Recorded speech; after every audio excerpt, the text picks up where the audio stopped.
અંકલેશ્વરમાં ₹1.36 કરોડના વિદેશી દારૂના કેસમાં વડોદરાથી વોન્ટેડ આરોપી ઝડપાયો. હરિયાણાના શખ્સની ધરપકડ. અંકલેશ્વર શહેર બી ડિવિઝન પોલીસ દ્વારા ગત 16 ઓક્ટોબરના રોજ નેશનલ હાઈવે 48 પર માંડવા ટોલ પ્લાઝા નજીકથી ઝડપાયેલા વિદેશી દારૂના મસમોટા જથ્થાના કેસમાં પોલીસને મોટી સફળતા મળી છે. આ ગુનામાં લાંબા સમયથી વોન્ટેડ આરોપી રાકેશ શબ્બીરસિંહ જાટની વડોદરા ખાતેથી ધરપકડ કરવામાં આવી છે. હરિયાણાનો રહેવાસી આ આરોપી પોલીસને ચકમો આપી નાસ્તો ફરતો હતો, જેને બાતમીના આધારે દબોચી લેવામાં આવ્યો છે.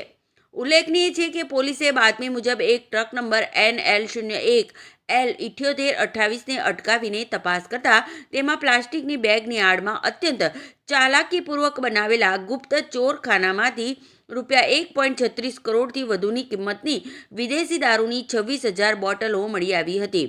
આ કાર્યવાહી દરમિયાન પોલીસે વિદેશી દારૂ, ટ્રક અને મોબાઈલ ફોન સહિત કુલ ₹1.51 કરોડનો મુદ્દામાલ જપ્ત કર્યો હતો.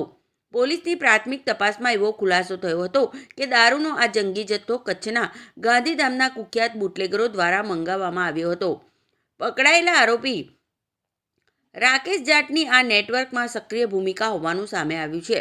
હાલ અંકલેશ્વર પોલીસે આ આરોપી વિરુદ્ધ કાયદેસરની કાર્યવાહી હાથ ધરી છે અને દારૂના આ મોટા નેટવર્કમાં સામેલ અન્ય શખ્સો તેમજ ગાંધીધામના બુટલેગરો સુધી પહોંચવા માટે ઊંડાણપૂર્વકની તપાસ શરૂ કરી છે.